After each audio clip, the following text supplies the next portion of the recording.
KT ജലീലിന്റെ മണ്ണാർക്കാട് പ്രസംഗത്തിൽ വിവാദം. കുട്ടികളെ വേദിയിലേക്ക് വിളിച്ചു വരുത്തി എഴുതിക്കുകയും അക്ഷരത്തെറ്റുകളുടെ പേരിൽ ശാസിക്കുകയും ചെയ്തതിലാണ് വിമർശനം. അതേസമയം താൻ കുട്ടികളെ അപമാനിക്കുകയോ വേദനിപ്പിക്കുകയോ ചെയ്തിട്ടില്ലെന്ന് KT ജലീലും തങ്ങളെ അപമാനിച്ചില്ലെന്നും കുട്ടികളും പറഞ്ഞു. എന്നാൽ ബാലാവകാശ കമ്മീഷൻ സ്വമേധയാ കേസെടുത്തു. ടെൻഷനായാൽ സ്പെല്ലിംഗ് മിസ്റ്റേക്ക് വരാൻ പാടില്ല. നഗരസഭയിലെ 19, 20, 22 വാർഡുകളിലെ വിജയികളെ അനുമോദിക്കുന്ന ചടങ്ങിനിടെയാണ് സംഭവങ്ങൾ അരങ്ങേറിയത്. കുട്ടികളോട് അക്ഷരം അറിയില്ലേ എന്ന് ചോദിച്ച മുൻ മന്ത്രി മേൽവിലാസം തെറ്റിച്ചെഴുതിയ ഒരു കുട്ടിയെ സ്റ്റേജിലേക്ക് വിളിച്ചു വരുത്തി പരസ്യമായി അപമാനിച്ചുവെന്നാണ് വിമർശനം. രവികുമാർ എന്നതിനു പകരം രവികുലാർ എന്നാണ് എഴുതിയിരിക്കുന്നതെന്ന് പറഞ്ഞ് കുട്ടിയെ പരിഹസിക്കുകയും വേദിയിൽ വെച്ച് കുട്ടിയുടെ ചെവിയിൽ നുള്ളുകയും ചെയ്തു. ഇതിന്റെ ദൃശ്യങ്ങൾ ഇപ്പോൾ പുറത്തു വന്നിട്ടുണ്ട്. എന്താണോ എനിക്ക് എഴുതാൻ പറ്റുമോ? അഡ്രസ് എഴുതാൻ പറ്റുമോ? ഉറപ്പാണോ? ഇതിലൊന്നും എഴുതി. അഡ്രസ് എഴുതാൻ അറിയില്ല. എടോ, അഡ്രസ് എഴുതാൻ അക്ഷരങ്ങൾ അറിയുമെങ്കിൽ അഡ്രസ് എഴുതാൻ എന്തുകൊണ്ട് അറിയില്ല? രവികുമാർ എന്നല്ലട, രവികുലാർ എന്ന് എഴുതിക്കുന്നത്. എന്താ ഹിന്ദിയിൽ A+ കിട്ടിയിട്ടുള്ള കുട്ടികൾ ഒന്ന് സ്റ്റാൻഡപ്പ്. എവിടെ? എനിക്ക് കിട്ടിയിട്ടില്ലേ?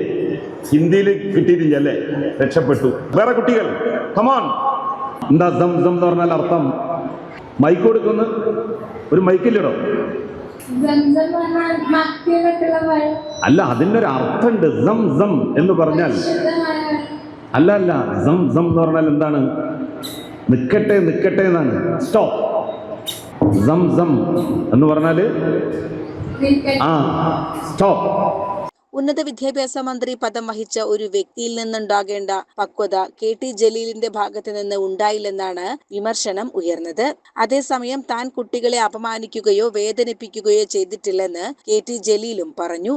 ചെവിയിൽ പിടിച്ചത് സ്കൂളിൽ അധ്യാപകർ ചെയ്യുന്നത് പോലെ മാത്രമേ തോന്നിയിട്ടുള്ളൂ എന്നും ജലീൽ സർ ഞങ്ങളെ അപമാനിച്ചിട്ടില്ലെന്നും ഒരു രക്ഷിതാവും അധ്യാപകനും പറയുന്നത് പോലെയാണ് ഞങ്ങൾക്ക് തോന്നിയതെന്നുമായിരുന്നു വിദ്യാർത്ഥികളുടെ പ്രതികരണം.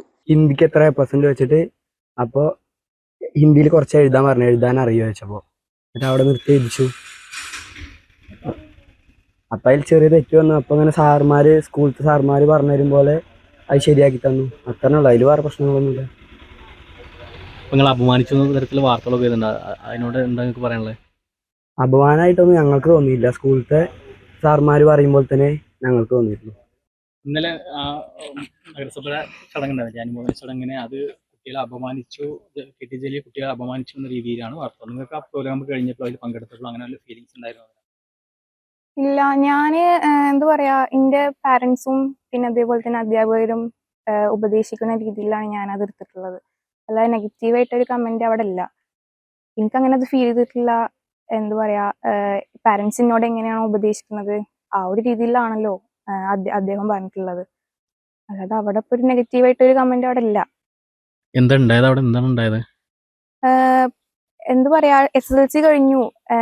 അവിടെ എന്താ പറയാ, SSLC കഴിഞ്ഞിന്റെ അതുപോലെ തന്നെ എന്താ അദ്ദേഹങ്ങളോട് സ്റ്റേജിക്ക് വിളിച്ചു. അതായത് ഹിന്ദിയിൽ A+ കിട്ടിയ കുട്ടികളുണ്ടോന്ന് ചോദിച്ചിട്ട്. അപ്പൊ ഞാൻ എണീറ്റു. അപ്പൊ എന്നോട് പറഞ്ഞു, ഇങ്ങോട്ട് വായോ, ഹിന്ദിയില് പാരന്റ്സിന്റെ പേരും അഡ്രസ്സും ഒന്ന് ഹിന്ദിയിൽ എഴുതി കാണിച്ചായോ പറഞ്ഞു. അവിടെ പോയി ഞങ്ങൾ എഴുതി കാണിച്ചു കൊടുത്തു. അതിലുള്ള തെറ്റുകൾ ഞങ്ങൾക്ക് തിരുത്തി തന്നു. അതൊരു അപമാനമല്ലല്ലോ. മാനസികമായിട്ട് വിഷമം തോന്നിയില്ല? ഒന്നും തോന്നിയിട്ടില്ല. അതായത് പാരന്റ്സ് നമ്മളോട് എങ്ങനെയാണോ, അതായത് പാരന്റ്സിന് അധ്യാപകർക്ക് അറിയണ നമ്മള് അതായത് അവനവന്റെ കുട്ടികളെ പോലെയാണല്ലോ. അപ്പോ ഓരോ നമ്മളോട് എങ്ങനെയാണോ മോട്ടിവേറ്റ് ചെയ്യുന്നത് അതേപോലെ തന്നെ അദ്ദേഹം ചെയ്തിട്ടുള്ളത്. അതിലിപ്പോ ഒരു നെഗറ്റീവ് ഇല്ല. ഇങ്ങനെ പ്രശ്നം ഇപ്പോഴാണ് അറിയണേ, ഇങ്ങനെ വാർത്ത വന്നു എന്നുള്ളത് ഇപ്പോഴാണ് അറിയുന്നത്, ന്യൂസ് വന്നു എന്നുള്ളത് ഇപ്പോഴാണ് അറിയണത്. എന്നാൽ ബാലാവകാശ കമ്മീഷൻ സ്വമേധയാ കേസെടുത്തിട്ടുണ്ട്. CCN മണ്ണാർക്കാട്.